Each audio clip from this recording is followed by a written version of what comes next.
And here we are. We're back again. Hello. Hello, suckers, players. Thank you for joining me back here for yet another exciting adventure. Another exciting episode of Capers the Chicago Way. Um, let's see. Where were we last time around? I believe we still had Honest Bobby in the group. Uh, and anybody want to give us the quick recap of everything? Tell us everything that happened in the last episode in like 2 minutes. Any takers? Takers? Quick recap. So we took Honest Bobby to go, I don't know, attempt to break Kieran out of his confinement, which didn't go too well. And instead we picked up Maggie, the side of a road somewhere, I guess. I wasn't really certain as to your where. your character wasn't there. We learned that Maggie. The recurring feeling that you were being watched apparently was Maggie at various times. She's able to, in addition to creating that a gate between places, she can project her vision, her senses. So she had been watching and trying to find you guys um, after everything kind of went to hell back at the speakeasy. You guys checked out the speakeasy, Sully's. It is, in fact, it's all closed down, boarded up. Maggie was nowhere to be found. You spent some time trying to get in touch with Agent Corwin? Corbin. Remind me, Chris. Uh, Corwin. I can. Yes, Agent Rupert Corwin. Um, to try to learn what you could. You discovered through him that it appeared that what do you call him? Kieran was being held at the federal building downtown, and that he's being held in like an interior room. And Corwin was pretty sure that there was somebody in there with him, although he did not get a chance to actually look into the room. He just kind of spoke through a cracked open door. And then the group decided, well, we're going to break him out. And that's when Rose and Honest Bobby went in to start kind of scouting through, trying to figure out, they were looking to kind of break through, get past security and get in. And there was much ado between the two of them because there's some friction there, shall we say. And it didn't quite go the way you all planned, and you eventually regrouped back outside. Meanwhile, Satroka and Ollie were outside with and came across Maggie when she finally caught up to you. And she remarked that she's been able to, she basically she transported herself. She opened a gate and walked out to where you guys were. You were kind of circling the building, checking out the back side of the building, and trying to figure out what would be good access points and things like that. But apparently, opening the gate takes a lot out of her. She wasn't able to do another one right away, so the group of you regrouped. And then I guess the next day, when Maggie was feeling up to it again, you went to pop the gate open. She had managed to search around and find what room um, Kieran was in, and opened a gate right to that room. And you all went walking through, and Honest Bobby was a little hesitant to go through. Finally, the group just said, screw it, and they left him. And as the gate started to spiral down and kind of pin closed, he pulled a gun on Maggie and kind of smiled, and he disappeared on the other side of the gate. And then Kieran was very angry, and I guess at that point got the conversation turned to the deal that Kieran had cut with the feds, which basically boils down to you all helping to find some way to get some crimes to stick to Al Capone. And in the process, also trying to make sure that your friends get out of this without going down. And then the group, different individuals within the group have their own particular wants as far as certain other gangster types like Giada Torrio, seeing if you can kind of get her perhaps to avoid everything going down, and then also Giuseppe Sacamano, who both of those characters have ties to Rose, and so I know Rose would like very much to make sure that they get out of this as unscathed as possible. And I think that's kind of where we left it. Honest Bobby has disappeared with Maggie at gunpoint. You have a deal in place with the feds, and you're kind of expected to start making that work. You are given a phone number that you can call to reach out to the feds. They want a phone number where you can be contacted. Because they're going to need to be able to start a conversation with you as you do whatever it is you're going to do to set things up. But I think coming into today, we did everybody kind of talked a little bit and decided that the first thing to deal with is dishonest Bobby, because he's, I think, kind of pissed everybody off. Right? Is that fair to say? Which is wonderful for me as a GM. I just want to say thank you to the group of you who kind of invented the basics of the character, and then Chris, who developed the character into something, and then I twisted him into something else, and we have the most hated character in the campaign that was actually a group effort, which is kind of interesting. So there we go. What are you guys going to do? Bobby is out there. He's got a gun, and he's got Maggie. And he's got powers. Are we all still in that holding cell room, or are we fast forwarding a little bit?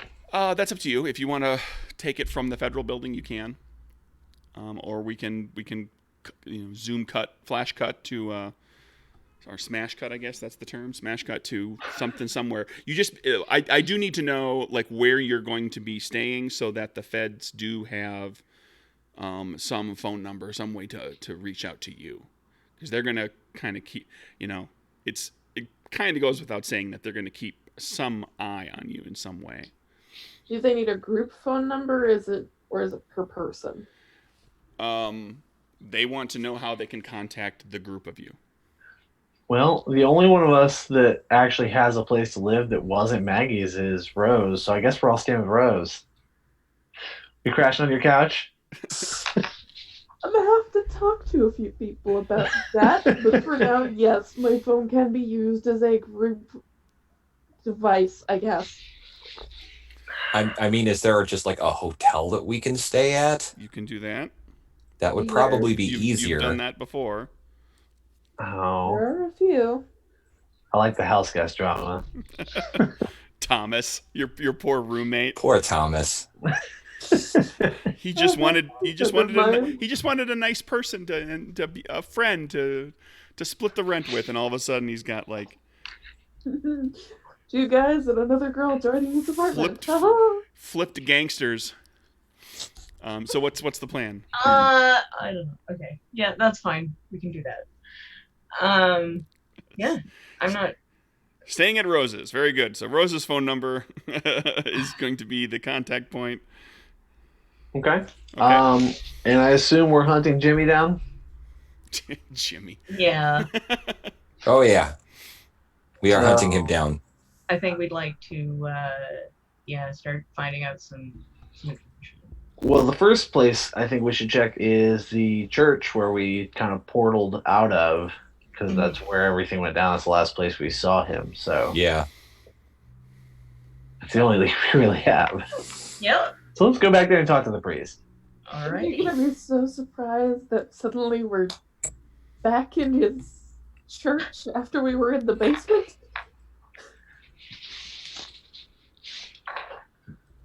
Okay. Yeah, we'll figure it out. Have the feds removed my cuff? Yeah, they'll remove your cuff. Okay. And your powers come back. Okay. I don't suppose they'd let me borrow one of those, would they? No. Did you want to try to steal one? They take back the one that was around your wrist. You know what? Yeah, actually.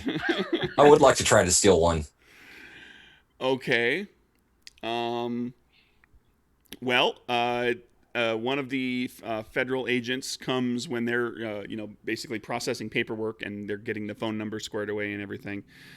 Corwin is not there. He has that he has kind of, actually like last time around, last session, he became like he's nervous about everything that's going down. And Oh, so yeah. he's kind of gotten he informed you, do not try to contact me until I contact you again. Because he wasn't sure what the heck Kieran was planning, and all of a sudden he was, justifiably worried about his standing. Understandably so. So, yeah, I mean, you've got what do you got, Kieran? One of the agents takes the cuff, removes it from you. They process you through, get phone number, contact information, and all that sort of thing. You've all they have paperwork for you to sign. Okay. Which is you requested, like you wanted Right. in writing that that all four of you will basically gain immunity. Right. Provided you follow through, and it's all kind of outlined. And that little extra thing too. The job for Kieran, possibly. What was that? What was that? I said Kieran was also looking for a job as well. Oh, right. Yeah, they'll let you know. Okay. That's a tall order.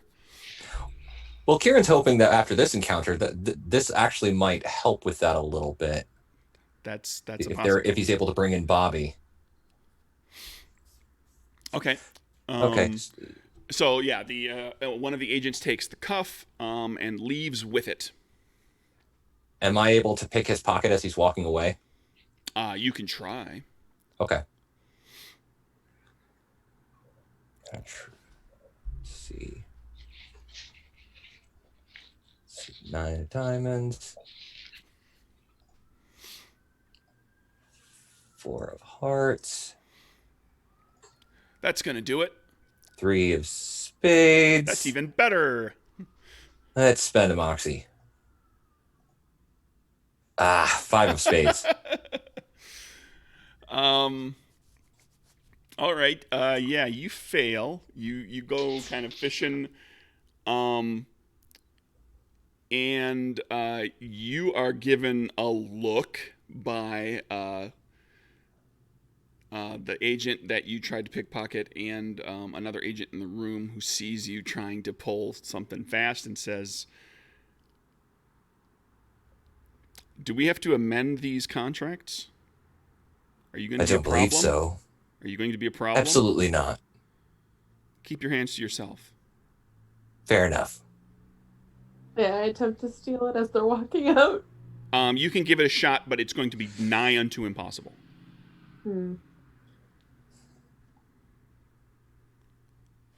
Ollie's keeping a safe distance from any cuffs. Yeah. So would that be... Troka's a known thief, so she's just sitting there like, hands where you can see them. But would that be with disadvantage, though? Sure, we'll make it with disadvantage too. Okay. Right. So... ability sleight of hand.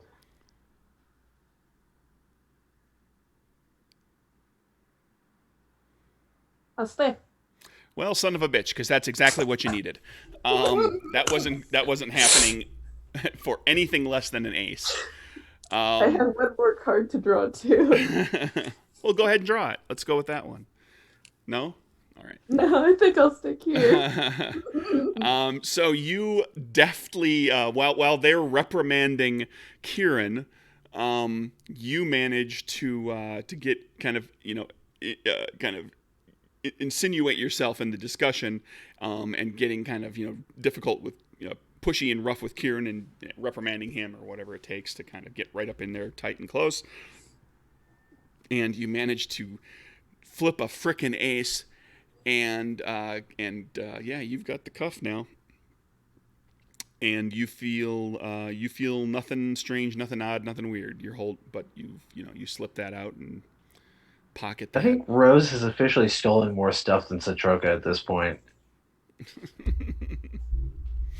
But which one of them has murdered more people? Definitely. Rose. He's winning at everything. All right, so He's the real crime of the horde here. Now you have a power drain cuff. Make a note of that. That's fun. That won't bite anybody in the ass. And what are and you've taken care of all the paperwork and the phone number and everything else. Okay.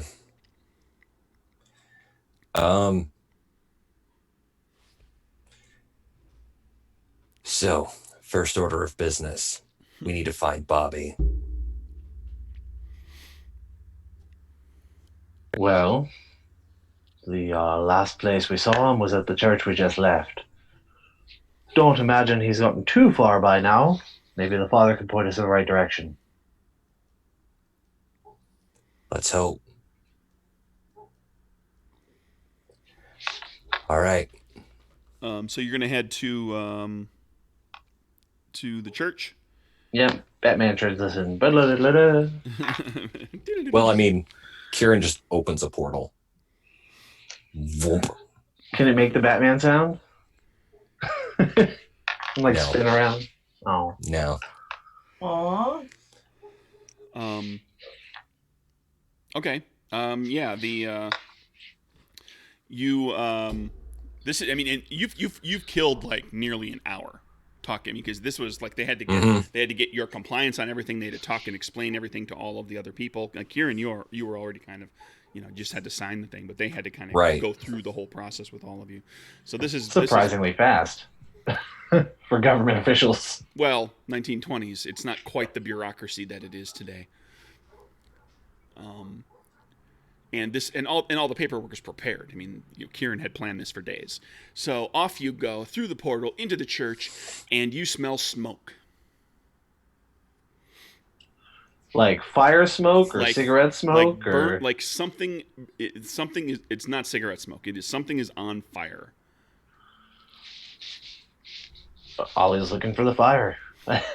You go out of the room that you're in, which is like you were in kind of a. We got to say this is like Kieran had to transport you there, so it kind of has to be a place Kieran knows. So, and you've been to the church, but so yeah, I mean you're in the nave, you're in like the corner of the nave, but it's the middle of the day, and it's not it would be one of those things that if anybody sees you, it's going to be the people that are in there to pray for their loved ones and light a candle or that sort of thing. There's not going to be a lot of people there. You're in the nave. There is smoke up in the rafters up high in the ceiling, and it's coming from the back of the church, like back behind the altar, where that there's like the priest has an office and quarters, and there's it's the I can't think of the name of the room, but there's like basically where the wine and the blood and the body are kept and prepared before it's brought out for communion and so forth. Some storage space and stuff. You imagine there's a restroom back there, all that sort of thing. So the smoke is coming out from back there. Yeah, Ollie's booking it in that direction. You go book back there. Yeah. I'll run there. Opening up a door, there's smoke pouring out of the office, or the it's like a preparation room, like a small, not like a kitchen's pantry, but a pantry, a prep room. And lying on the floor is the body of the good father, and he is in a pool of blood, and this room is about half on fire. All right, well, I'm grabbing him and pulling him out in the off chance that he's not dead. And I can't do anything about the fire, so... I will, I'll grab anything that looks like water, throw it on there. And Does somebody have an ice gun? There's holy water up at the front. Yeah, no, that's too far away. Yeah, there's at best there's wine. No, that wouldn't work. Okay. Is it just the one room? That you can see immediately. I mean, that's where you saw a Okay. great, a fair amount of. Is, You is haven't. it There's like this. The room, that room connects to another one. You imagine there's quarters and other chambers back there. okay? You've just gone into the one room that There's enough smoke that it's presumably a large fire at it's this point. it's and not entirely somewhere. possible that it's the whole back end of the I'm- church at this point. Okay. I will turn into smoke, and I want to, because it won't really impede me in that state. I want to have a zip around that whole area and see if there are any other people. You zip around through there. There are no other people, but there's like 3 or 4 rooms back there that are fully ablaze at this point, Okay. and like at the exterior wall and everything too. Okay. And after you kind of get looking around and kind of take all that in, and you hear, and the rest of you also in the church now hear fire truck and fire wagon sirens, Okay. which sound different than police sirens. Then I'll come out. And just, because I assume at this point then Ollie has dragged the body out. So I will shut the doors to try and contain it a little, and then just start moving away. Okay, Kieran and Rose. I think we should probably leave, seeing as how the last time there was a fire nearby, it was this girl's fault. So, Yeah.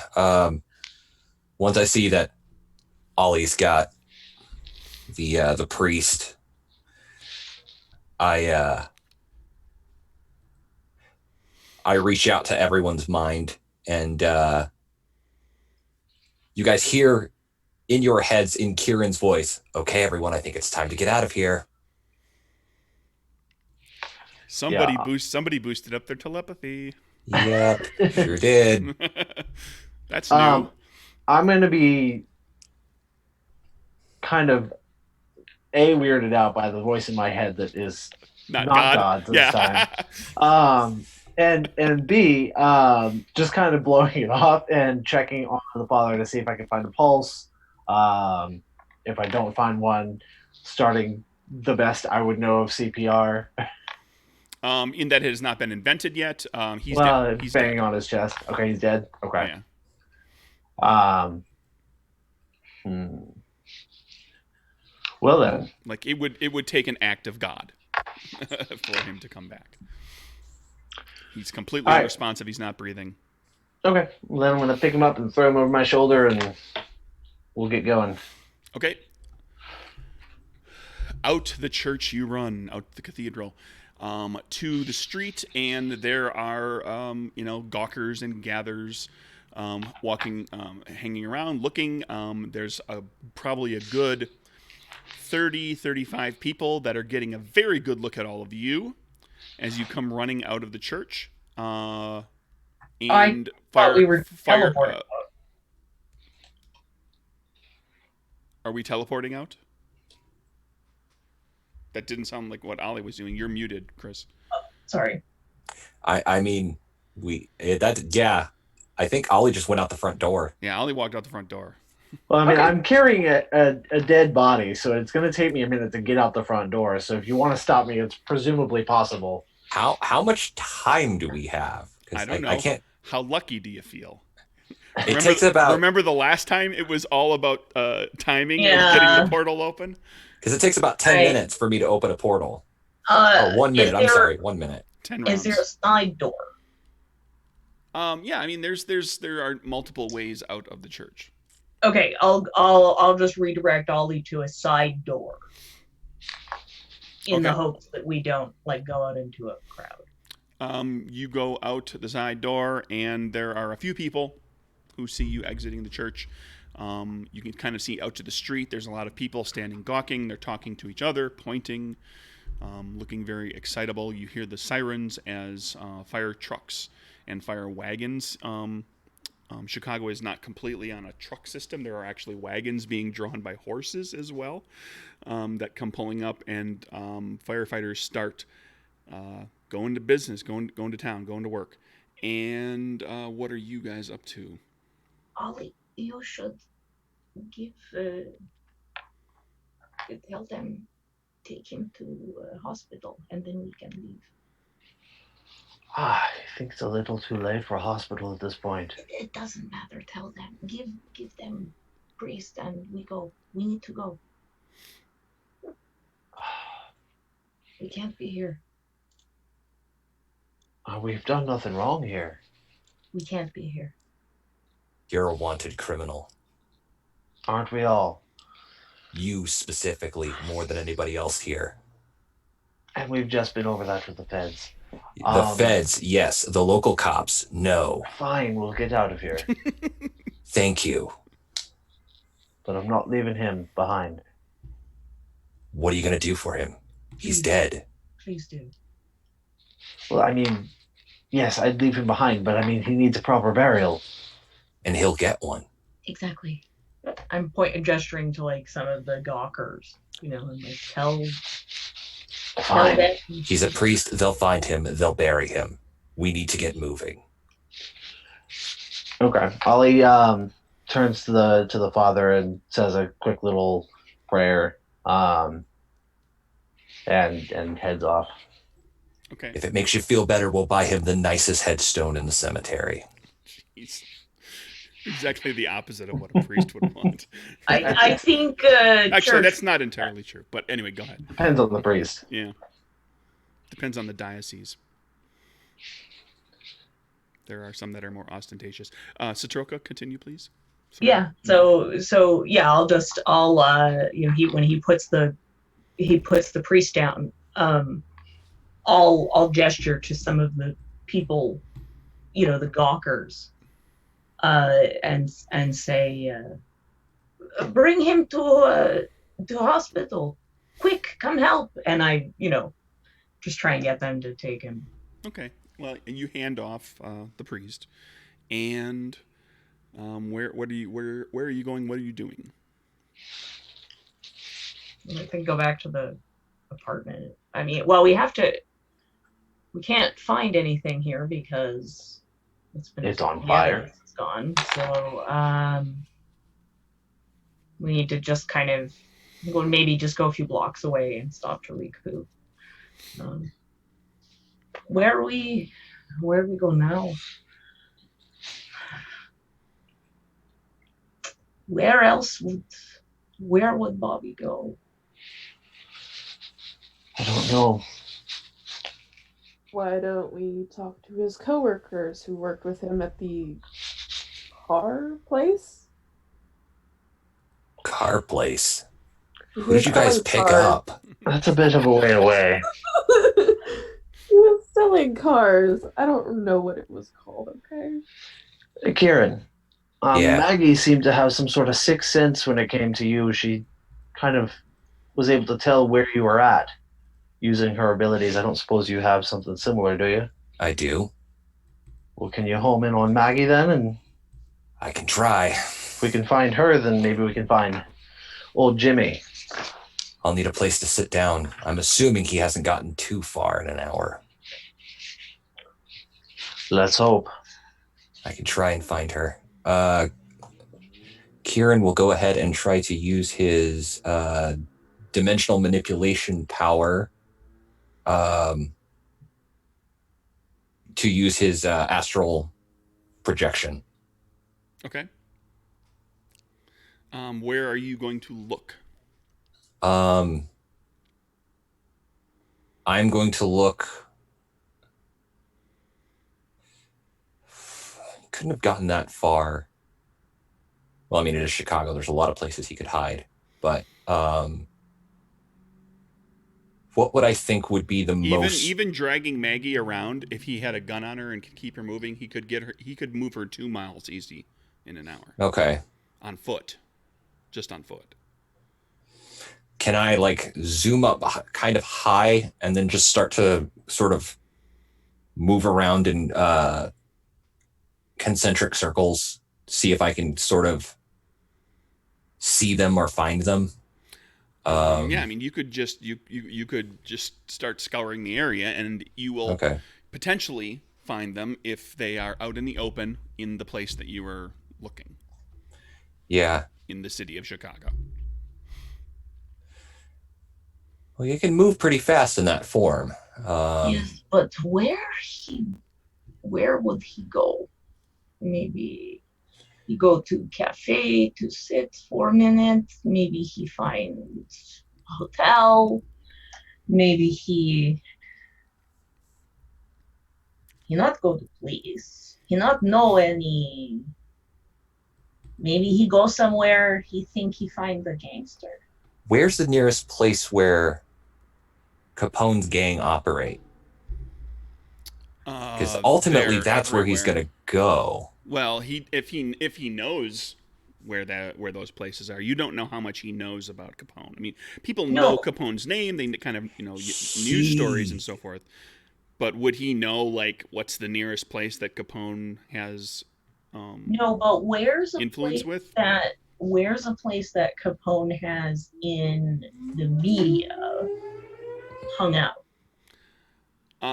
At the Hawthorne Hmm. and the smoke shop next door and the um, what's it called? The Boat. That's the casino. It's called the Boat. Yeah. That's the casino that Ollie has won money at Mhm. and then lost it all. Yeah. Now that's in Cicero, which is where Capone's headquarters, Capone and Torrio's headquarters are now essentially. They're not in downtown, but they do also have a presence at the Lexington Hotel, which is on the near south side in Chicago. So that's not as far out as Cicero. So- and then there's any of a number of there's dozens of small speakeasies and gambling houses and so forth that the outfit that the Italians. Oh yeah, but we're just thinking stuff that's been in the media, stuff that the average person would have read about. That would be the Cicero stuff. That would be the Hawthorne and the Boat and the smoke shop out there. That's like that. That's the smoke shop that when you guys were on the other side and you went to find Capone, that was at that smoke shop. Okay. That's the smoke shop that Rose talked to Capone at. Mm-hmm. So maybe that's where we go.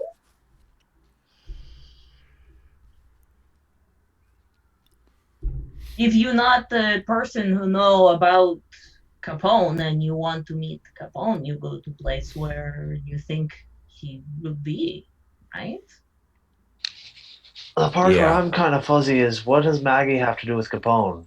If he wants to meet Capone, why take Maggie? What's the little weasel thinking? He's going to try to sell us out. With what leverage? He doesn't know us. He doesn't know you made a deal with the feds. He stayed on the other side as soon as you closed the gate. What did you say in front of him? What did you talk about? I don't remember everything. You didn't get super specific, but you did talk about when Satroka talked to Agent Corwin on the phone and then came out and specifically, Madfish, you told me that you blah and told them everything that you had that Satroka had just talked to Corwin about, and Bobby was in the room when that happened. And so you described now that you did not know that Kieran had made a deal at that point, but Capone's name came up in all of that. And there's basically, I mean, he heard enough to know that there's some sort of a connection between you guys and Capone, and that you were contacting a federal agent. And then who knows what else, he thinks Maggie may know.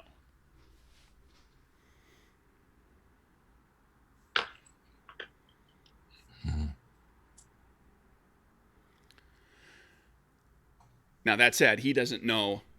He knows that Maggie needs time to recharge herself, essentially, that she can't do the gate thing immediately again, because he was around for that. So he also, I mean, that extrapolate that, he knows he has like some amount of time to deal with her. And he knows that she's important to all of you. That she knows all of you. He doesn't know, he doesn't particularly know what the relationship is, but he knows that like she's close to all of you.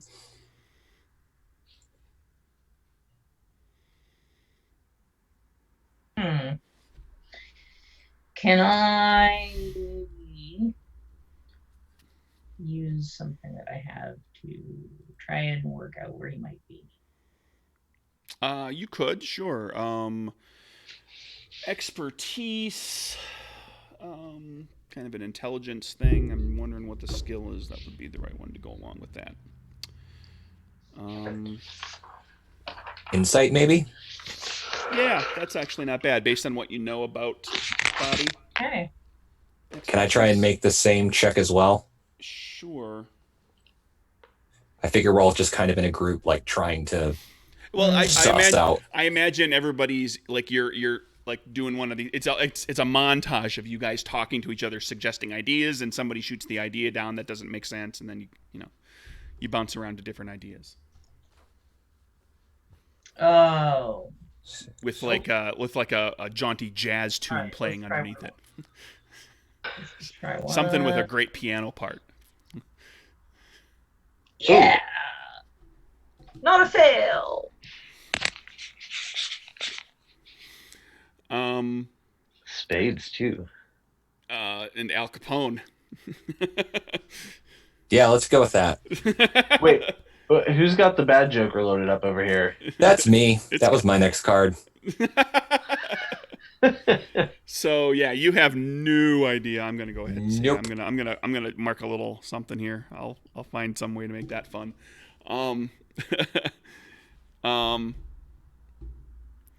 And okay, so who that was Satroka that flipped the king.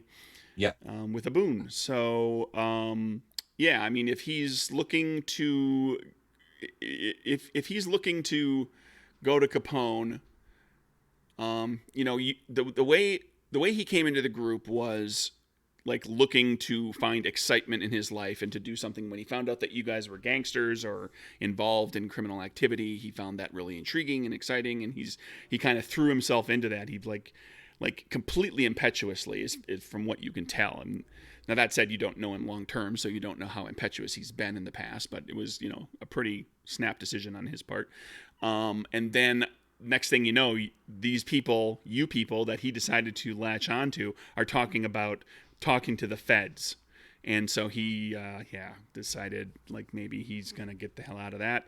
And so if he's looking for Capone, the Hawthorne, the boat, the smoke shop, that whole little complex over there is probably a good way to do it.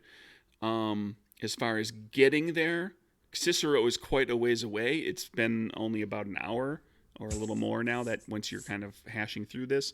Cicero's a little ways away, and he may not actually know very well where that is because he's not from the area.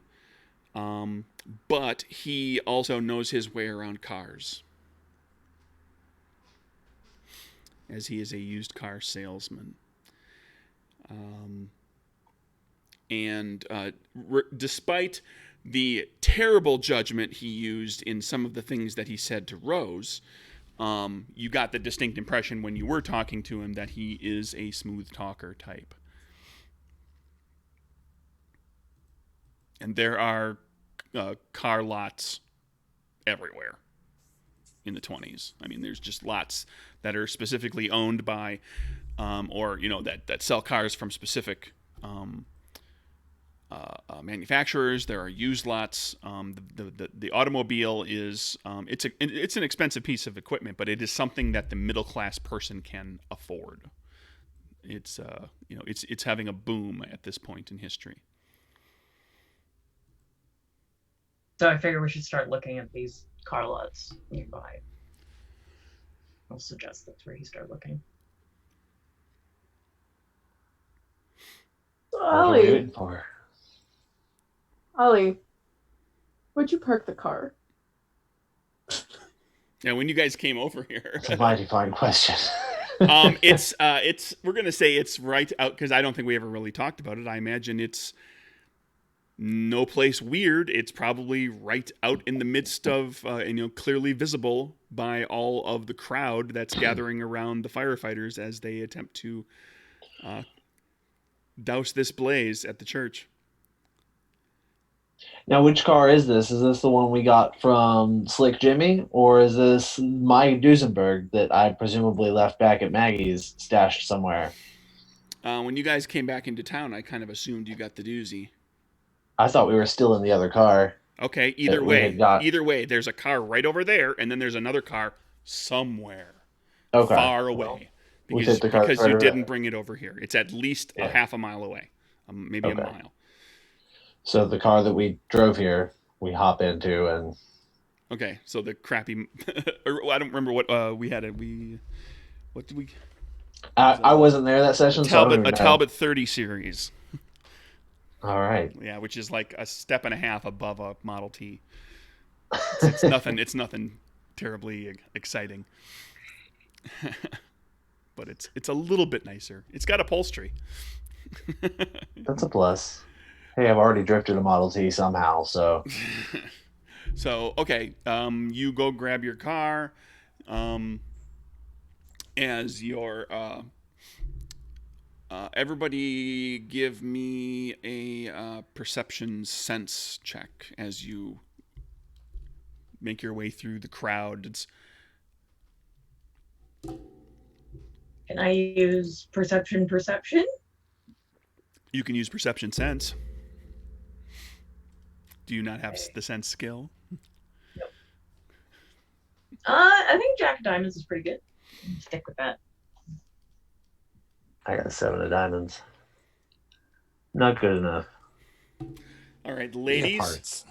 As the group of you are running around looking for the car, the two guys are talking to each other about, like, where did you park? Do you remember where you parked? And like, and the two of you over here, a young woman who is telling one of, like, there's a not a firefighter, but like there's a couple of police officers here who are kind of directing and handling the crowd, and there's a young lady who's telling the officer about a man that she saw coming out of the church with a woman right before everything kind of went to hell and the fire was spotted. Okay, I'll listen very carefully to that description. She doesn't give a specific description right that moment because he's the officer is kind of in the midst of also trying to wrangle the crowd to make sure that they stay out of the way of the firefighters. Okay. And he says, we'll take your statement in a moment, ma'am. We need to secure the scene. We need to make sure everything's under control here. Could you step back, please? And he starts trying to get people out of the way. I'll go over and ask her, who do you see leave? And Rose, you caught that as well with the card with your flip. You see someone leaving? Who is? She says, there's a real sweaty fella came walking out of there with an older lady. Seemed to be kind of in a hurry. He was rushing her along. What's she wearing? She have a red shirt? They say that was what Maggie. Right. You're making stuff up, like just picking wardrobe items. She says, yeah. Do you? How'd you know that? Do you know her? No. And let's just wander off. And as you wander off, she says to the officer, "Officer, there's a lady here who I think knows the lady I saw coming out of the church." And I'm just wandering. And she's trying to get the officer to notice you at this point. I will try to blend and, kind of disappear into the crowd with some stealth. Sure. Let's see agility stealth, as she's adamant that the officer must speak to you because you know something. Ooh! And that's Giadatorio. You've just blown through two of our primary NPCs here.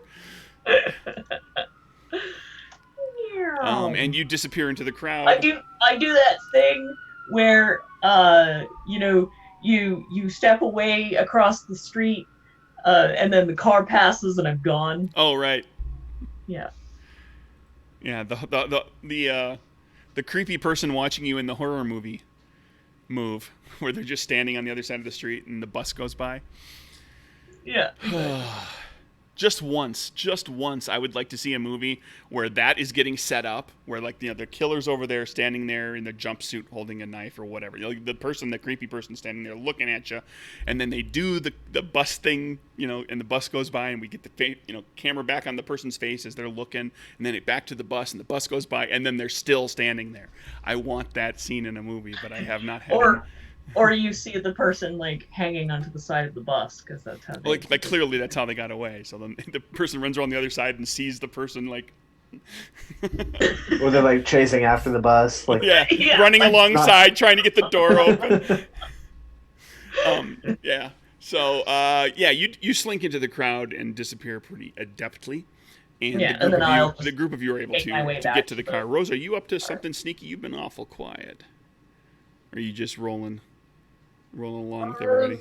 Rose is up to something, but no one will ever know until she actually figures it out. The wheels are turning. Okay. Gotcha. And you got the car and off you go. Where are you headed? Following Satroka's lead, she suggested used car lots, so I guess we're going to the nearest used car lot.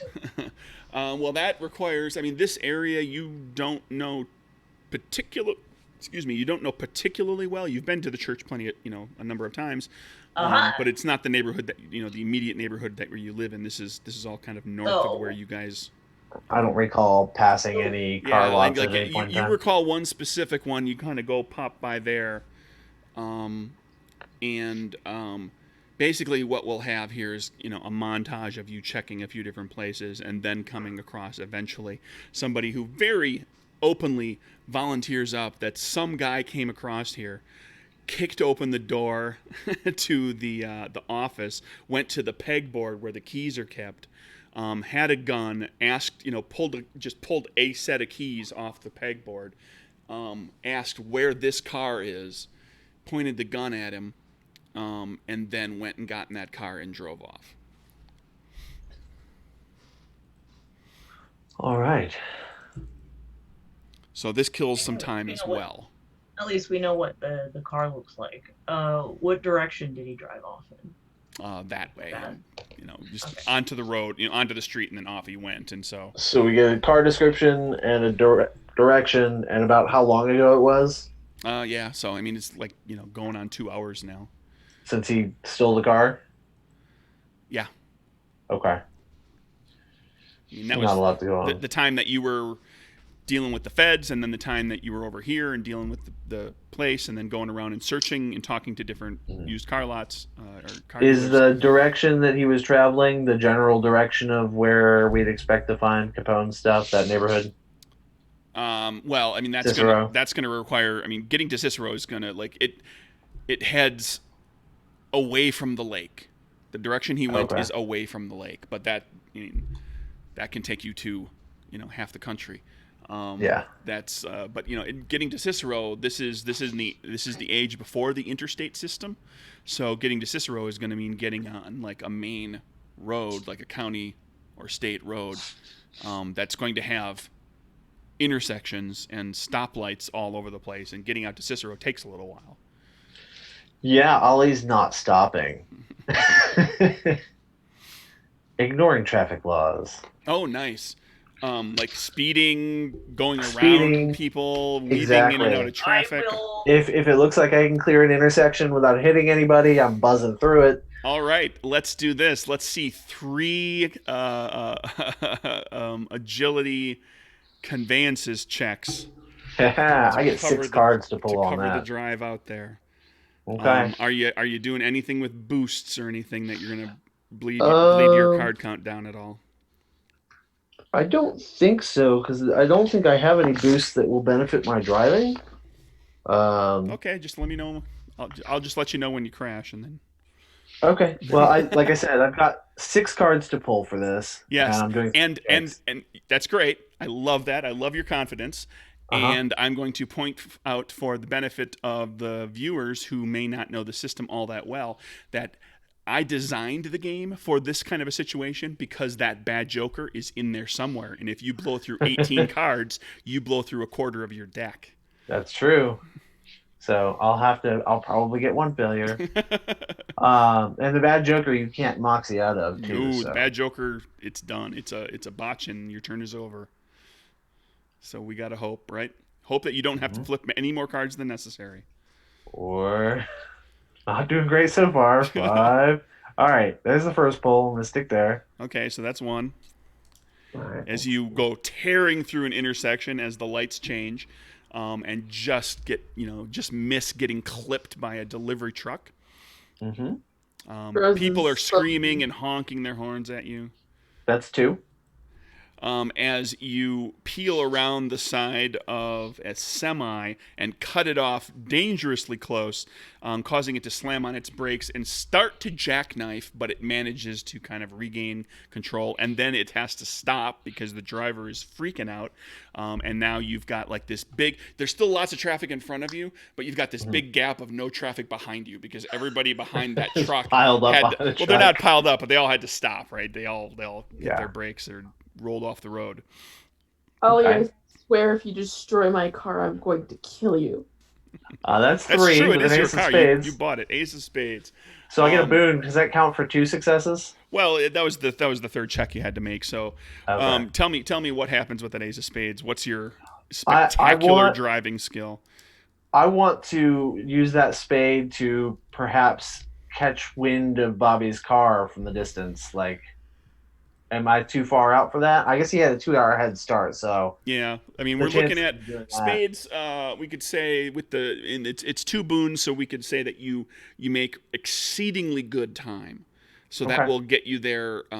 You will have closed the time gap with him, but getting to Cicero before him was nigh unto impossible. Okay. Given I that do you want were to use 2 hours behind. one of those spades to cover my ass that I don't have a bunch of cops on me now from pulling all this shit. Okay, sure. One of the boons will be that you manage to get lucky and not have a cop right on your ass at the when you come rolling into Cicero. And now here you are, and you know your way to the Hawthorne. Mm-hmm. So you, as a group, are able to make your way there. You're able to park the car on the street or in a lot because it is a hotel and casino. So there's a fair amount of outdoor parking. A little walking distance to the complex, and there you are. Where are you going? What you doing? Rose is going to put a hand on Kieran's shoulder and kind of like get him to focus on her and say, "So, I'm not really sure what your plan was with this, but here you go," and kind of hands him the power drain thing. Knew I could count on you. Okay. Kieran, you Rose, you hand the cuff to Kieran. Kieran, you touch the cuff with your hand, and your powers go away. Slip it in my pocket. You feel okay. Your powers are there. Okay. Well, we have to bring him in alive. Or We I guess really? I should say I want to bring him in alive. Good plan. Good plan. Rose is going to go to the boot of her trunk, open it up, and like put on her gauntlets. Might be a technicality, but how much alive? Breathing. Not Okay. dying. I can work with that. I figured you might. No, he's getting a little roughed up at least. A little. Again, define a little. I'm pretty sure a broken nose is going to be a little more than a little, but sure. Talking. He should be able to talk. Doesn't have to move his hands, doesn't have to move his legs, but he needs to be alive and he needs to be able to talk. Okay. All right, fair. So let's grab him before any of Capone's goons get wind of us. Where is he? That's the question, isn't it? You do have some contacts here. Remember that I'm gonna head to my bartender Satroka buddy. knows musicians. You know Joe the bartender. Marie, remember Marie? Marie might be around. Marie knows Lily. Is it into the evening now? It is not. It's the middle of the day, but Okay. that doesn't mean that she's not about. But Yeah. you know she's kind of not necessarily a fixture here, but it's Mhm. she's as I recall when I introduced her, she's kind of a low ranking member within the outfit, within the Italian gang. So I mean she could conceivably off doing a job or something like that, but she might be around. But Joe the bartender is a very very very real possibility. As are any of the musicians, except for the drummer. I believe the drummer that left. He went out west a few weeks back. He was planning to leave. Tried to get you to go with him. Oh, right. Yeah, that was it. No. Okay. So You were schmoozing him and you were schmoozing all the band was. members and learned that he was getting out. He was getting out. Because he saw some bad stuff coming down the pike. He was afraid that gang warfare was going to break out, and he didn't want to be anywhere near it. And he was not wrong. Yeah. So I will I'll go in to the bar, I'll go in the back entrance where the museums come in, or where the musicians come in, and see if there's anybody. I'll go in with her, but cut back out to the front and head to the bar. Sure. Anybody who has a specific contact that we've established as being friendly to them. So Ali and Zatroka, you can make charisma, diplomacy checks. Actually, we'll call them because you're trying to find them, right? So it's going to be charisma, diplomacy. You're not. This is asking around. You're just trying to figure out if they're there or not. The other two of you, if you want to go looking for Bobby or for any other clue concerning Bobby, you could give me a perception sense check to scout, and you could also tell me where you want to go. Both of these two are going to the hotel. All right. Well, Rose is definitely going to go to the smoke shop. The only other place that feels familiar to her right now. Hey, you were just there a few days ago. Let's see, there's the Hawthorne, there's the smoke shop, and then is there another place that's connected? The boat, the casino. Okay.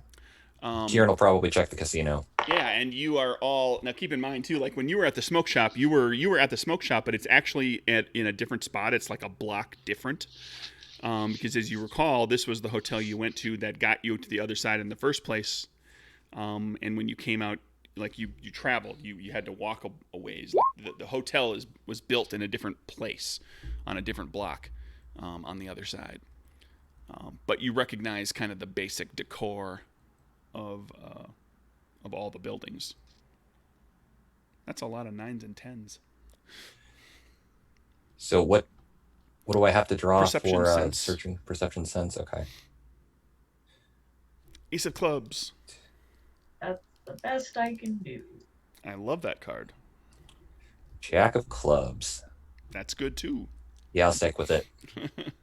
All of the complications. I have a 9. Oh, I have a spade. It's not clubs. Never mind.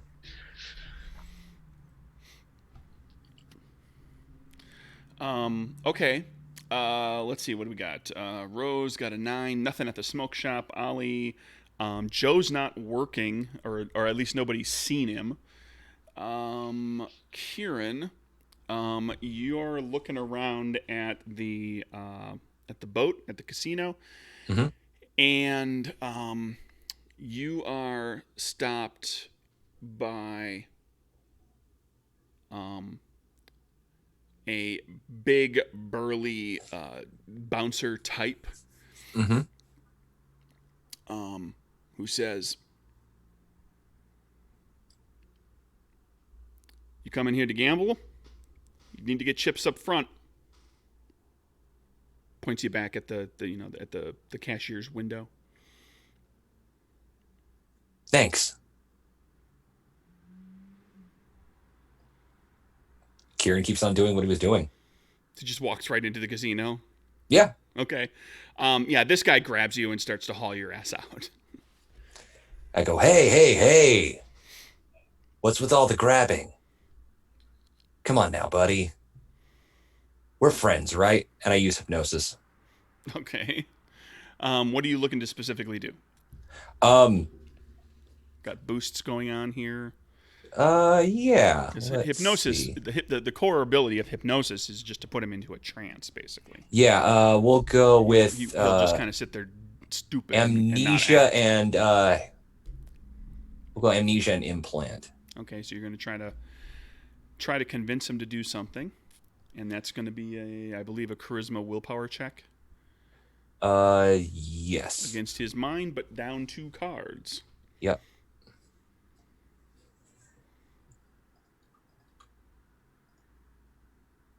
I'll stick with that. King of Spades. Frickin' Capone. And what are you implanting? Just a simple memory of I already got my chips. He saw me grab chips earlier. Oh, okay. He saw you go to the cashier. Yeah. He says, "Oh." And I already got my chips. He kind of snaps out of this daze and, "My apologies, sir. No problem. I'm so sorry." It's and okay. he takes you and he's very rough about it. He's got you by the shoulders and he kind of shakes you and kind of straightens your jacket and pulls it, and it's way too rough, trying to kind of repair the rumpling that he had done when he grabbed you, and lets you go on your way. Okay. And then back with Satroka, you come across Marie, who the band isn't. It's the daylight hours, and so the band is that you have normally performed with isn't here yet. But Marie is, and she's at a side table at the hotel, in a parlor, and she sees you come in, and she says, "Satroka, baby." I just Darling. slide right in. Oh, hello. It's good to see you. She comes over and reaches into her little clutch and pulls out a cigar and hands it to you. Oh, thank you. And invites you into what is essentially a smoking parlor. Yeah, I'll go in with her and light up my cigar and enjoy my cigar. She says, sit with her. "So it's been a long time. Where have you been? What have you been up to?" Oh, well, I have to do a little travel. I go around a bit, deal with some family problem. Oh, no. I hope everything's all right. Oh, he's better now. But My mom was dead for a little while. yeah. Not that you're telling her that. No. She's just sitting enjoying the cigar, but there was sometimes was not good. Not good times, and other times not so bad. Give me a perception insight. Okay. Hang on, let me get rid of these cards here.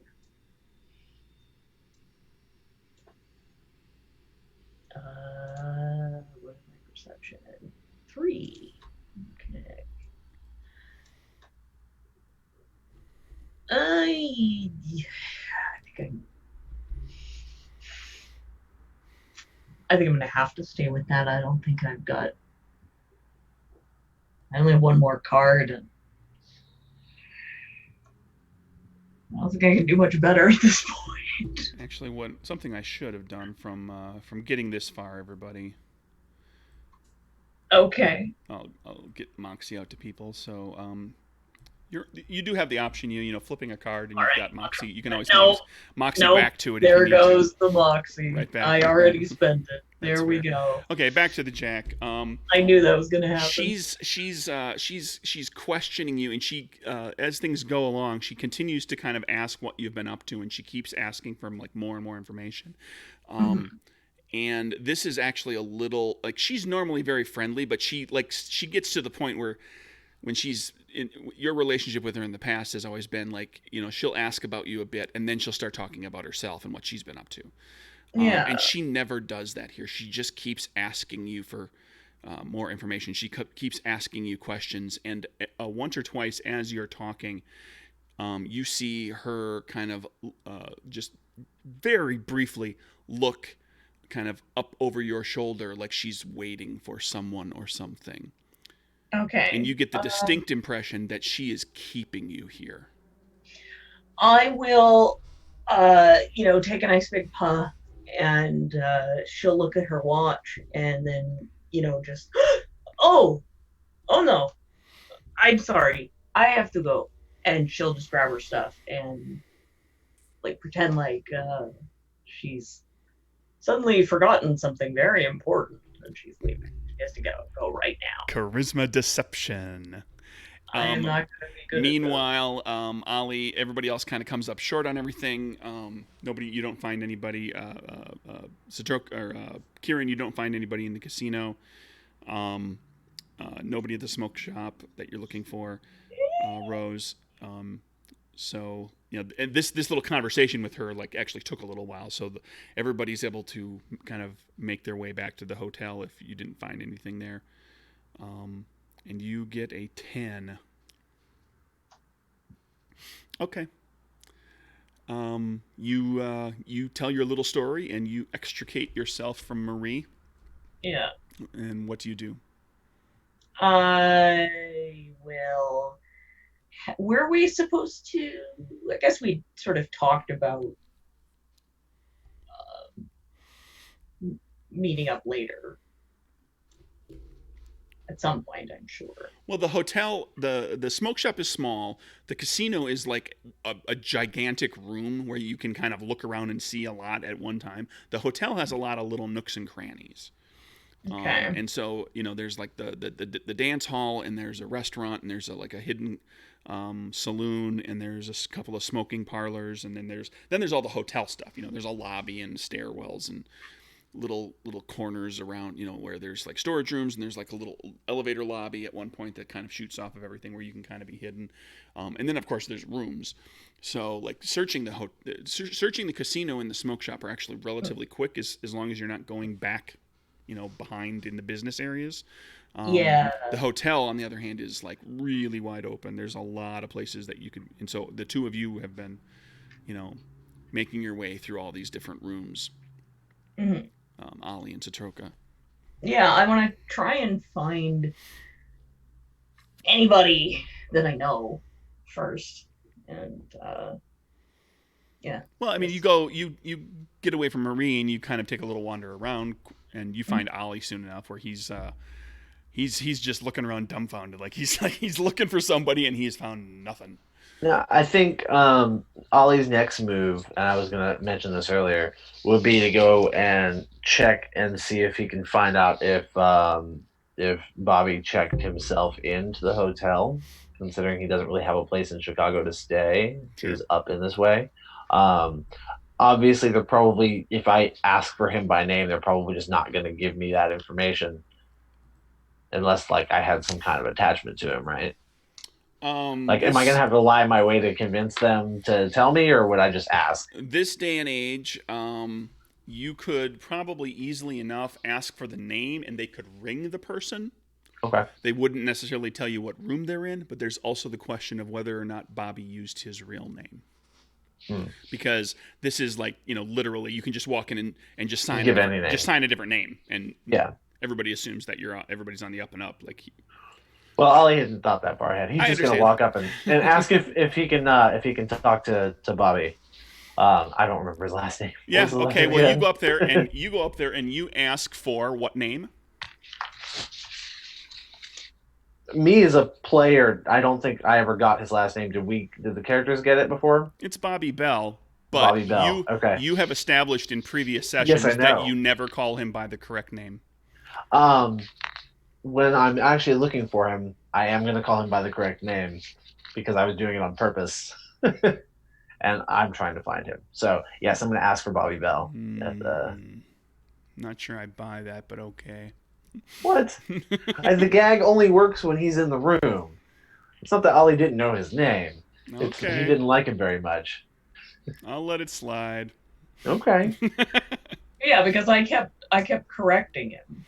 Mm-hmm. I'm not an idiot. Yeah. Well, we've all seen Ollie do some. Anyway, go ahead. Yeah, you gotta ask for a Bobby Bell or Robert Bell. And the desk clerk looks through the sign-in ledger and says, "When were they? When was Mr. Bell supposed to arrive? I don't believe he's arrived yet. Were you expecting him?" Well, he should have been here within the last hour. Did you have anybody check in recently? Maybe he's Well, we've had a number of check-ins. Hmm. It's a big hotel. People come and go quite frequently. That's true. He's he's an actor. He may have used his screen name or his stage name rather. Did you have anybody check in the last hour? A number of people, yes. Quite the conundrum. And you look and you see that this clerk has, when they started talking to you, they had both of their hands kind of flat on the desk, on the counter. And now, as they're looking at you and saying, quite a conundrum, and one of their hands they've got now face up. Okay. On the table. I don't know how much Ollie has in his possession at this point in time, but he will slide some money in that direction. You guys are gangsters. Exactly. You've all got at least $100. Pretty liquid. Yeah, I'm on at least 100. Although actually Rose may not, because Rose just bought a car. Okay. Rose is quite out of money at this point. Oh no, but that was us. That was just me and her. Yeah, that's true. That was the two of you, and you may have also paid with money from the other side, but we haven't dealt with that because you were pickpocketing people and getting bills that don't exist in this world. But nobody seems. They look close enough, and you pass them fast. It's just a bunch of old white guys on the money. They're all the same. Except for Harriet Tubman, because I decided to be if you recall, I think it was in the 20. I put Harriet Tubman on the 20 on the other side. Anyway. Yeah. Yeah. So you slip some money to them and say, "Could you describe the gentleman?" And I describe him. And tall, kind of a greasy fella. And you've got it to the point of like like this is just a couple hours, so you know what he's wearing, everything too. Yeah.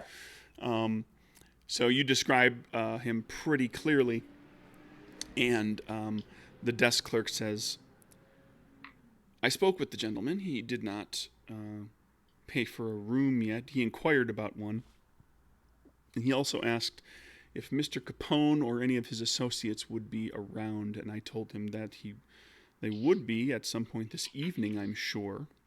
Mr. Capone likes to come to the casino and gamble, and often has dinner in the restaurant here in the hotel." And then he left. And his hand goes back flat down on the table. While he was speaking, like the money disappeared. Yeah. Did he happen to leave a name with you in case he decided to come back for a room? He called himself Charles Gullman. Ah, Chuck. All right, thank you much. It's been a pleasure. I'll tip my hat and walk away. Meet up with Satroka. And all of this happens, and we can say, unless the Kieran and Rose, unless you had something else up your sleeve, you're able to rejoin them as well.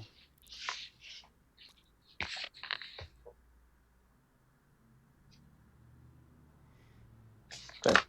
Nope, we all just meet back up. Okay. You're all back together in the Hawthorne, in the hotel, just kind of up near the lobby, or just off in a smoking parlor. Yeah, we'll just sit off the side because I'm gonna nervously smoke the rest of my cigar. A little bit out of the way, so you're not like Yeah. a big target. And I'll just be like, Maggie, or what was her name? Marie. Marie. She was being very weird. She asking me lots of questions about me and trying to keep me in spot, like she waiting for someone. I don't like. This kind of feels like we're being trapped at this point.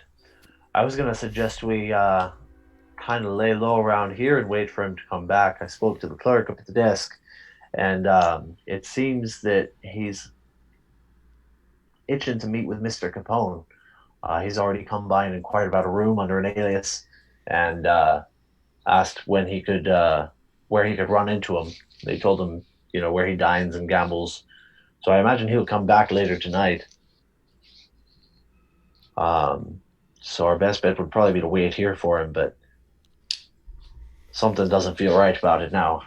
Maybe we not wait. Maybe we leave now and come back after. Rose, you've met Mr. Capone, haven't you? Mm-hmm. If you wanted to, say, have dinner with him this evening, is that something that you could arrange? I would have to thoroughly talk to some people before I even attempt to arrange said meeting. What if, though, he's already having dinner and you show up? Oh, I didn't know you were here. And what if he, like Giuseppe, doesn't recognize me the first moment he takes a look at me? Well, you're an attractive woman, Rose. I'm sure if you showed up to his table, I don't think he'd turn you away. At least not at first. Yeah, Oh, I can lend you a dress that accentuates lots of things. Get you lots of attention. Capone is known for, like, he's always got people watching, right? He's the face of everything that's going on. And so unless you're being downright insulting or, otherwise difficult, he's known to be very conciliatory, and he will at least talk to somebody for a few moments, just because there's a reporter somewhere nearby, or somebody with some pull in the social circles that anything he does gets reported. So I think you can get away with pretend to run into him at dinner. Well, if you think there's a possibility, I'll attempt it. And we're going to give one to Satroka, too, for getting out of that predicament without getting disappeared from Marie. Okay, so are you planning? Are you? Maybe we can go for a bit, and I don't feel safe staying here myself. I don't want to stay, and I not think Ollie should stay. Well, he's got to come in the door to get where he's going, and presumably he's going to come in the front door because he doesn't know anything's wrong. So why don't we stake out in the car outside and wait for him to get here? Okay. All right. Kieran, Rose, I don't want to speak for you.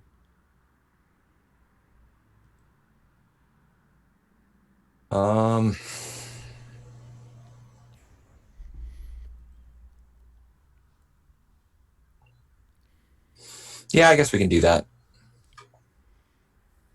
Well, it's just like Satroka wants to. She's spooked because she thinks somebody's after her, and Ollie's wanted, so we don't want him out in public.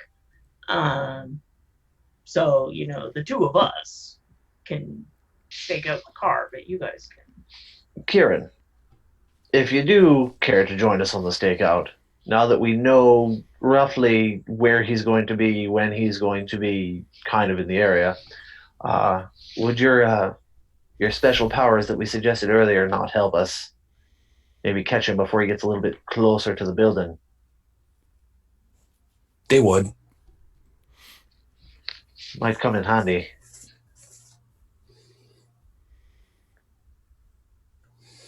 All right, yeah, we can do that. Well, by God, I think we've got a plan. Okay. So is everybody gonna hang? Gonna find a place to, take a little time to kind of wait for a parking spot that's relatively close to open up and kind of situate yourselves where you've got a good vantage point. Is that the thought? People on mute? I mean, Yes. that's my thought. Okay. If no one else has any complaints. Is everybody together at the car? Rosa's going to talk to Stroka and ask her where she hid this magical dress. Oh yeah, I'll. In a dimensional pocket? Well, I did. Just snaps it out. Magical dress? Well, before we, when we went to, like, when we discovered that Maggie's was boarded up, I went in and got my stuff. So it would be in one of the cars because we haven't really, and we're staying in Rose's place. So the car that we've been using for most of the time is my car. Yeah, and so it's not like we've had a lot of time to, got a lot of room to unpack. So I maybe have a couple of things in the trunk. So Okay. I feel like the backseat of this car looks like I wouldn't really wear all that often. Yeah. So maybe I'll dig out a fancy dress for her. Now we have the montage makeover scene where everybody goes and gets looking good because best we can. Sure. In the car. Yeah. Or like in a cafe or something. We'd probably go into a cafe, buy a cup of coffee, and use the bathroom. Sure. Yeah, I feel like the car looks like a college road trip car at this point. Like there's all kinds of just crap piled in the back and. Sure. All right, so you can outfit yourselves whatever ways you want to, and you've got guns and everything, so that's fun. And you stake out at the car unless anybody's going somewhere else. Everybody's sticking near the car or at the car. Well, Kieran was gonna try the psychic thing. And I can get out and move pretty fast. Or you're going to try to start scouting around the area, waiting to see if you can see him coming? Yes. Okay. Well, let's do this then. Let's you find a where are you going to go? Because when you do this, you basically you astrally project. You basically leave your body unattended. Right. Essentially asleep and paralyzed. In the back of the car? Yeah, I could do it in the back of the car. Otherwise, I could get a room. I mean, we're all in the car. That's what she said. Yeah. I'm staying in the car. Hey. We could do it in the back of the car. We could get a room. I believe we already did that earlier in the season. Wah, wah. Yeah, that's true. You have a different car, but yeah. So you go and zonk out, astrally project from the backseat of the car, and start just looking around, like just zooming around with your astral projection senses, and let's see a perception sense check for the one time that it becomes important. Oh boy.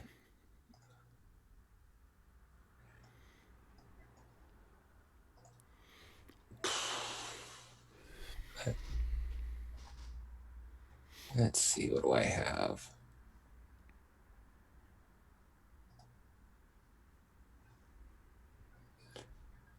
Oh, I'll spend Moxie.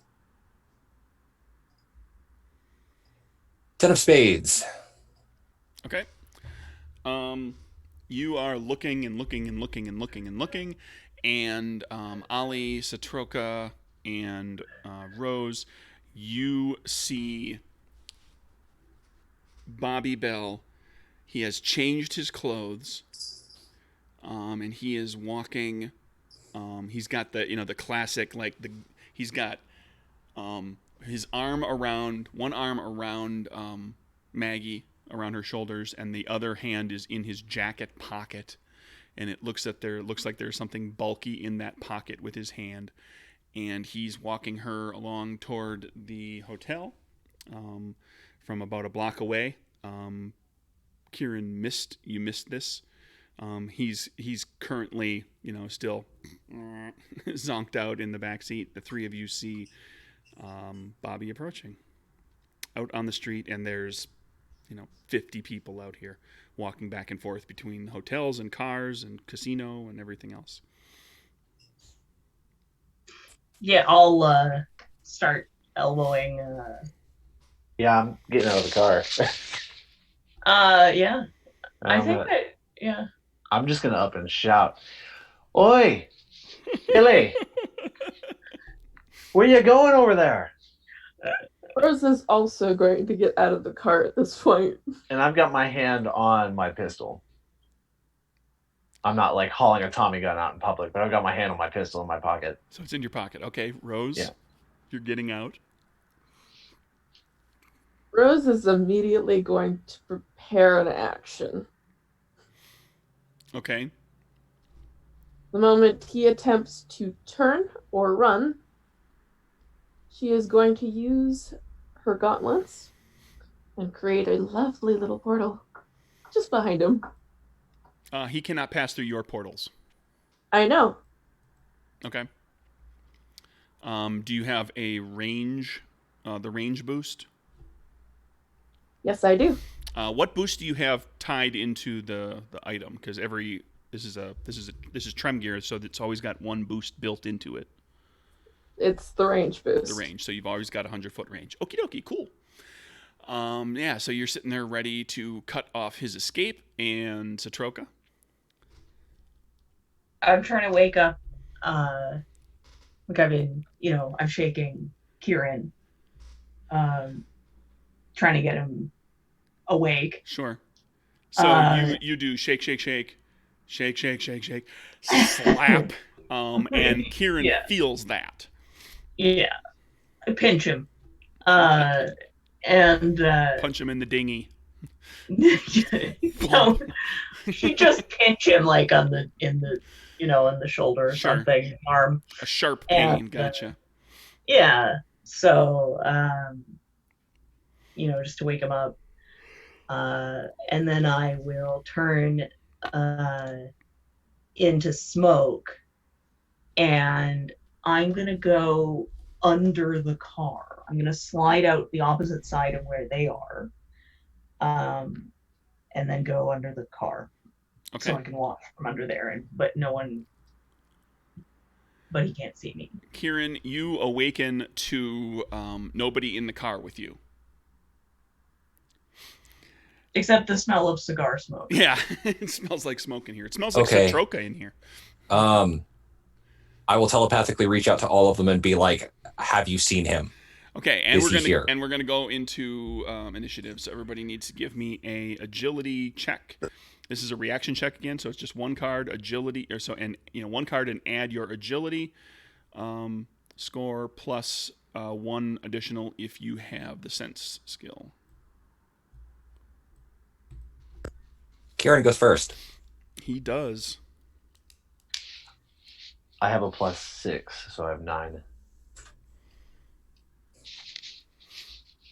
I got a queen. +3. I have a 4. Aw, that's so I'm cute. not last. What's Ollie work out to? 9. So Ollie, and then Bobby, and then Rose. Kieran, it's your turn. You've already done the communication. You got that off before everything Okay. kicked off. So at this point, you do not see him yet because you weren't here when everybody else said, "Hey, there he is." Was anyone able to You respond to me? you see them all kind of looking in a direct. Well, you see Ollie and Rose looking, down the street a little bit. Okay. I will walk in that direction.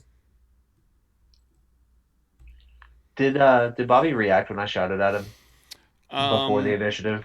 Or he looked around. He didn't make eye contact with you, but he looked around when he heard a shout. Do I see Maggie?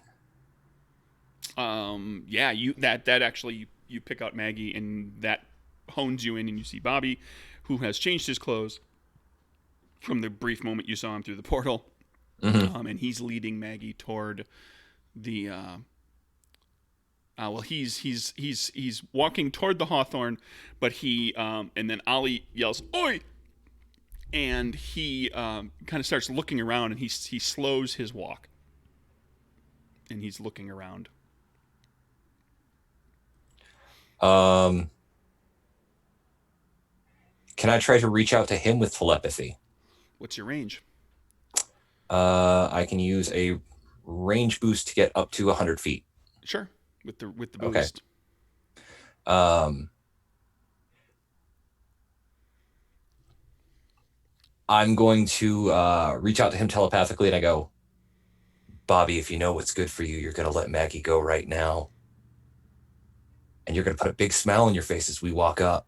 Because if you don't, very bad things are going to happen to you. Okay. You do that. Satroka. Okay. I'm assuming our car was across the street? Sure.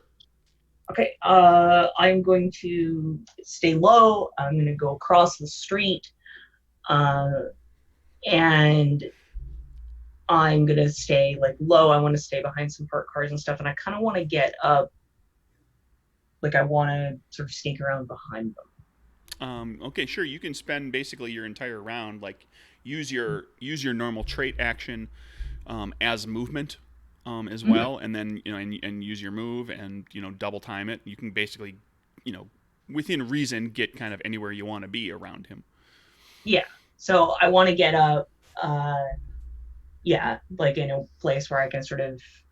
Do you want to be within a certain distance of him? I want to be within. What is my thingy here? 30 feet. Okay. At least 30 feet. Sure. You float along and do that, Ollie. You got a reaction out of him, but he has not pinpointed you yet. Actually, now he's looking around furiously. Not that you know why, but he just had somebody's voice enter his head. Yeah, I'm gonna stalk my way toward him. I don't know how close I can get, but I'm gonna right out in the street. Oh yeah, I'm just gonna walk right toward him.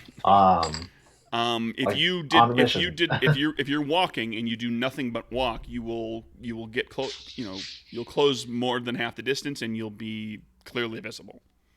Okay. I'm going to activate my dodge boost first, and I'm just gonna walk right on toward him, and I'm gonna call out to him again. Hey Chuck, I'm talking to you. Okay, now you're right out in front of him. You get his attention. He's now looking at you. He pulls Maggie tighter. His the hand that he has in his pocket that arm tenses up, and it was like the hand was down to start with, but now it's like he's tensed up and he's pretty clearly pointing the gun forward. Yeah, I wouldn't do that if I were you. You're gonna lose all your leverage right there, and you're not gonna have any reason to keep you alive if you do anything to harm her.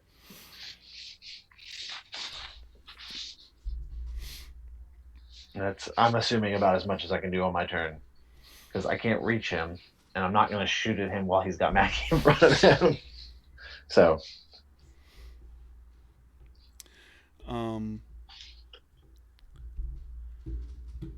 he shouts, well, no, he doesn't shout. He takes the pistol out of his pocket, he points it up in the air, he fires it. A gunshot rings out. That gets everybody's attention. Many people start like panicking, looking around. Some people running. A couple of people running in exactly the wrong direction because of just fight or flight panic setting in. And he points, "They're here! They're here!" And he's pointing at you, Ollie. Rose's turn. Yeah, Rose is about done holding this action now. She's just gonna just do it. Okay. You create a little portal, like a portal, kind of like what Kieran and Maggie can do, but it doesn't travel nearly as far as them. It's a personal short range portal. She's using the dimension step power. Yes, that's right. That's what's. Yeah, he's got a portal gun. Well, she's got portal gloves. And she steps through the portal on her side and pops over and appears like back behind Bobby on that side. That power is effectively, uses movement, so you technically still have an action. Yeah, and now I'm going to pull my fire gun and point it to the back of his skull and say, "You remember when I told you that my gun, if I point it at someone, creates fire, right?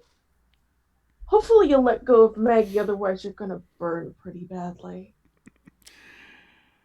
All right. So now that he's got a gun to the back of his head, supposedly it will burn his head up. Give me and you're being pretty honest about this, I assume. So let's call it charisma diplomacy for basically to intimidate.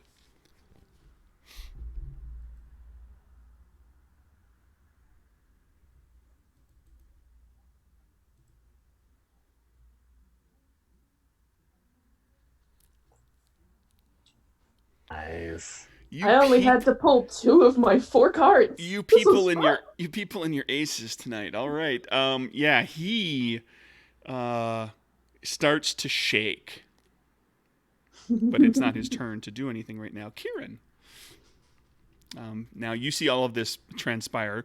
You know what Satroka looks like when she goes smoky, and this is like, the sun's out. It's still it's like dinner time.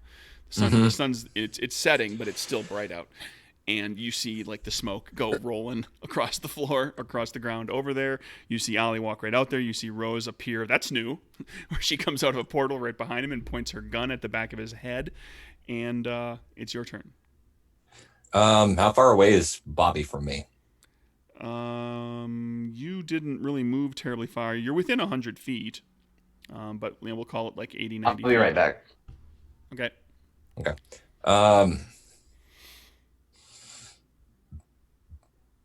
Move up another 30 feet, I guess. And I'm going to try to read his mind, because I want to know who's supposed to be meeting us, or who's supposed to be meeting him. Okay. So I'll use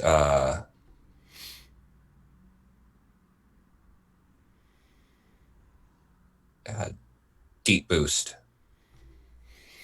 See if I can snatch that specific piece of information out of his mind. Okay. I don't care if he knows. So screw the amnesia boost. He knows you. You want him to know. Charisma willpower check, and he will know that you are like something is rooting around in his brain. No, at this point, I want him to know. That's a 5. God, I cannot draw what I need to tonight.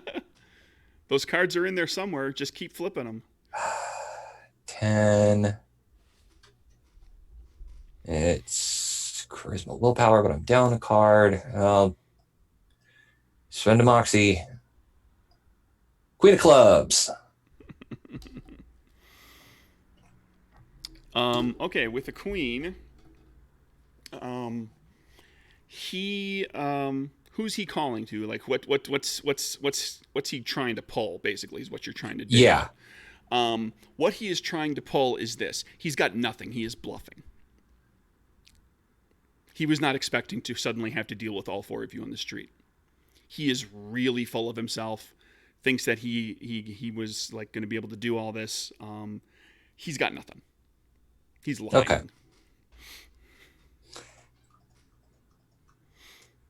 Bobby, you and I both know you're a stranger in this city, and you haven't had enough time to come up with an effective plan. Who are you trying to fool, old friend? You saying that out loud, or you?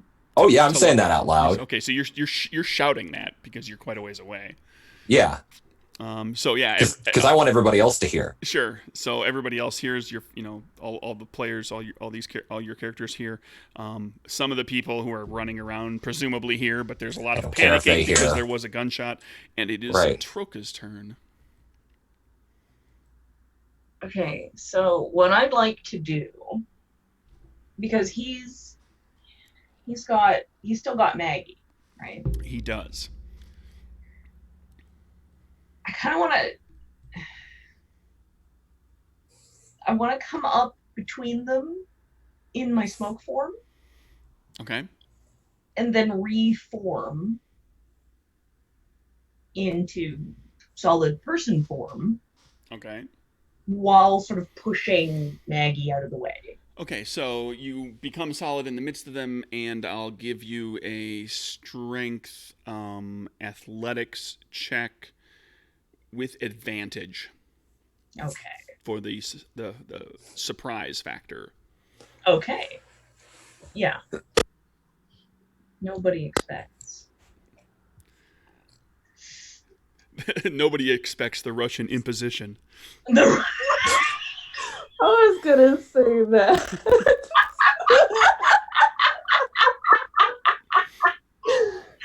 Oh, that's a really good one. I think that's our gangster game now, is the Russian imposition. That might be the episode title. Yeah.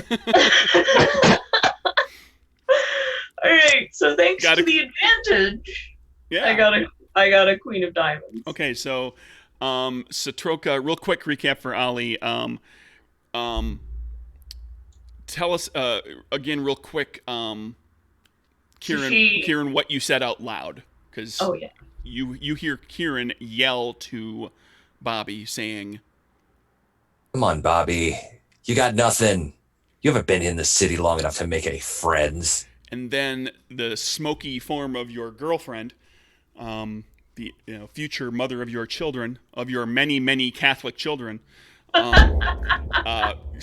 in smoke form, slithers across the ground, across the roadway, up in between them, and then pops back into her human self and form and pushes them apart in the process. And she made the strength-based check there to do that. So now she has separate. She's now basically standing now. Your pseudo mom figure is now a little bit safer, but now your girlfriend is standing next to the guy who has a gun and has been threatening your loved ones. But who also has a gun in the back of his head. That's very true. But now it's Ollie's turn. Oh, I came back just in time. Yep. Well, you said I got about halfway there before. So I'm going to go ahead and close that distance. Yeah, you can. I mean, you can do that in your. Because all you did was move before, so I mean, you can walk right up on him and have your trait action available. Yeah, you said on his turn he actually fired up into the air. Mm-hmm. And he shouted for someone or something. Yeah. Is his gun still pointed in that direction when I get there, or is it back leveled? He's lowered it. He's brought it back down and leveled it in your direction. Okay. In my direction? Yeah. Oh, okay. Cool. I'm gonna walk right up to him and pistol whip him in the face. Okay. Yeah, strength. Well, so you're gonna hit him with the gun. So you're holding a weapon. So we'll call this Strength guns. Guns? This is it is strength guns, and there's a reasoning behind that in the logic of the system is that you are using your weapon to you're using your gun as a bludgeoning weapon and doing it in such a way that you don't damage it and make it unfireable. If you just wanted to swing it like a melee weapon and you didn't care what happened to it, then you could use melee weapons. But if you want to keep it operational, you use guns. Well, I have guns and I don't have melee weapons, so that's a good choice I'll for take you. That. So you flip right. it over. You flip it over. You're holding it by the barrel, and you're hitting him in the head with the handle. Ace of diamonds. Goddamn aces, you people. Well, it's a bludgeoning weapon at this point, so it's basically color plus 1. That's going to do 2 to him. And Satroka, when you imposed yourself in between the two people, you didn't say anything. You weren't like trying to hold on to him or anything. You wanted to separate her. You wanted to separate Maggie. It's too late for me to say I used my precision boost, right? And got the extra 2 hits. Yeah, you didn't. Yeah, okay. I'll remember it next time. Yep. He turns to Satroka, points his gun, fires. Yep.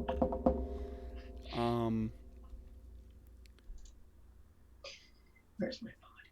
My body is a 10.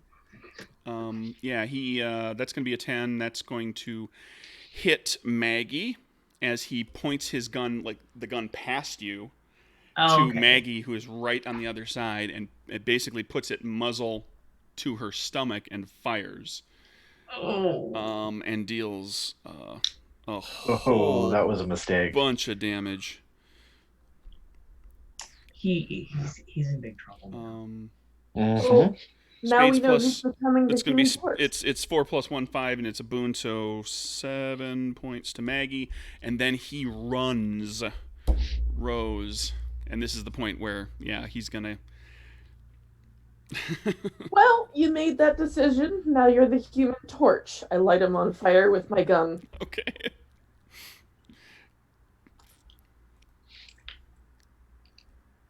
That's going to be draws. Spend a mark. Make up the third draw. Fucked either way. So, but none of those hit. Fire goes flying. Now there's even more panic in the streets. Kieran's turn. The woman who is, for all intents and purposes of your mother, has been gut shot very, very badly.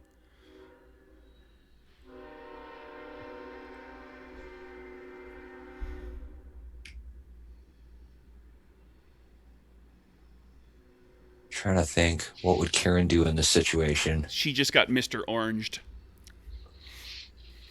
Like if you pile her into the car right now, she's going to start screaming. She's going to die.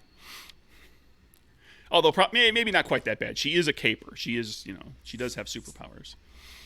Right. Yeah, she crumples to the ground. She's like. Wait, is she an undercover cop this whole time? No, but she is. Well, you don't know. I shouldn't say no. But yeah, if she tells the airport story, we know it's true. You're gonna be all right. You're gonna be all right. Oh God, Larry, it hurts so much.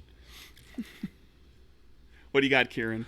What do you do? Do you tend to Mom, or do you chase down the guy that shot Mom? Or do you just go home? I mean, you can do anything you want.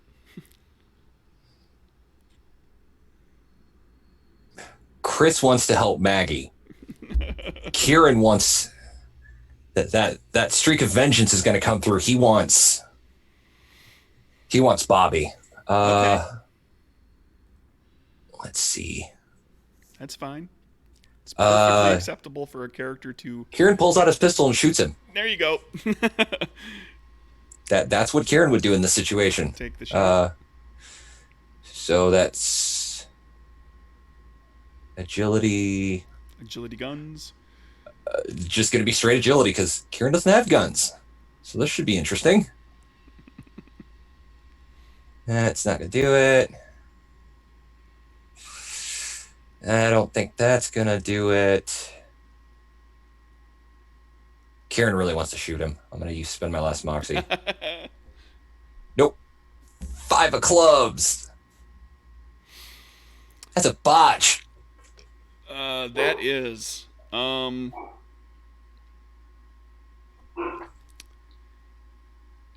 gonna have Maggie lose 2 more to blood loss for your botch. Gonna make this personal. Satroka. Okay. Maggie is bleeding all over the street. Mm-hmm. But he's getting away at this point, right? He has not gotten away, but he's trying his hardest.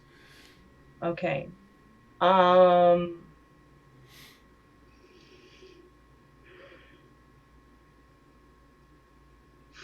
If I use my sonic scream, can I pinpoint it, or is it like a cone sort of? It's a targeted thing. Okay. So I'd like to use that on him. Okay.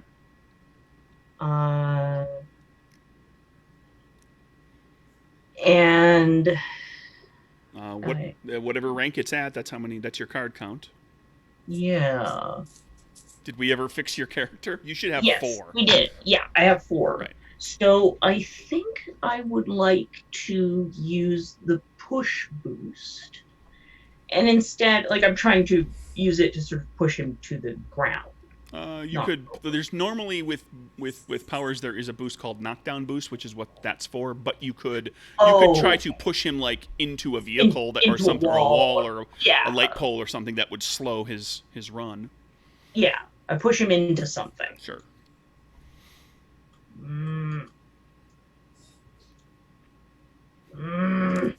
Is Bobby gonna get away? You guys used up all your aces. No. I still get a turn before Bobby gets away. You do, Ollie. It's your turn. Okay. Well, then Hold it. Unless Satroka is going to spend 2 moxie for another action, I'm gonna give you. You know what? I will, because you know what I'm gonna do. Yeah, I'm just gonna scream at him again because I'm fuck this guy. Yes. Jack has to hit him. And how much damage you're doing with that? Is it just straight suit damage? So that's 3. Yeah. Suit hits damage to 1 target. Yeah. And then push it 10 feet. So. And you push him and you bounce him off of a car. That slows his run, and it's Ollie's turn. So this will help keep him in range a little longer because you throw him off of getting up to full speed. Well, Ollie already had his pistol in hand. He's going to turn it back around and, in pursuit, not necessarily running, but walking in the general direction to keep the range a little better. I'm going to use my precision boost to try and kneecap him. So I want him to feel pain. Okay. So I'm shooting. So it's agility guns. Correct. Okay. So that would normally be 6, but I'm using a boost, so I get 5 to pull. And Ace of Hearts. So I'm going to stay with the 1 pull. And so that's a pistol, so just suit +1, so that's 4 damage. And I'm going to spend 2 moxie to do it again.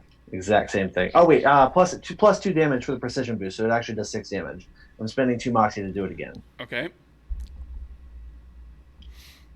And Queen of Clubs. I'm going to see if I can get one that's not a complication.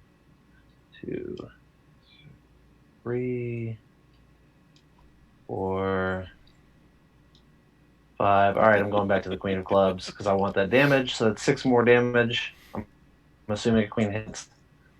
But I have a complication. Yeah. So I just did 12 damage to his kneecaps. Okay, and are you trying to kill him? Oh no, I want to maim him very badly. Okay. You don't. Did you have a? Oh, you used the last of your moxie, yes. Yes. Okay, so you don't have a moxie to put a boost on top of that. So you hurt him badly, and he goes down. But you didn't. If you had one moxie left, because the check didn't normally have a boost associated with it, you could have had it the kneecap be. Could I get an extra moxie from being reckless?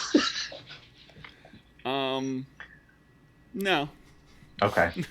That's fair. I've got something planned because you guys have been piling up. You guys have been piling up clubs, and you had a clubs on this actual check. So Bobby goes down, bam, hard, starts bleeding on the pavement. Maggie is lying on the pavement, bleeding. People are screaming, running. There are people now coming out of the Hawthorne to see what's going on, including Marie, and like 3 blocks down the street, you see coming around a corner is a beat cop, like a walk the beat cop. He's on foot. And he sees what's going on down there, and he has his little billy club, and he starts to run down the street toward you, and that's where I'm going to end this week's session. So there you go, everybody. We'll be fine. Well, we got Bobby. You did. You got Bobby. At this point, Because he was getting close to getting away, unless somebody actually full on pursued him. Oh, we kept rolling all the work. That was an interesting evening. It was either your check was like boom ace, or like 3, 6, 7, 2. I drew terrible tonight. Yeah. With my level 2 super agility, I didn't realize like how accurate I am. Like I have so many cards to pull. It's crazy. Yeah. Well, I mean, you guys, your characters are topped out for your capability in the system. So you should be. Either at this point in a game, if somebody's been really putting a lot of their advancement points into powers, they're going to be really, really good at one thing, or they're going to be really pretty solid at a couple things, or they're going to be super versatile. Like they might have 3, 4 powers at low ranks that they can do all sorts of things. They're going to be like a Swiss Army character that can do so many different things. Yeah, that's kind of more what I've gone for, because I've got a bunch of different powers, so it's fun to kind of mix them up like that, or just like pick one and go crazy with it. Yeah. I've kind of min-maxed by accident. It was never my intention. So while I'm thinking about this, everybody's going to pull 2 for Bobby. We're dealing with Bobby.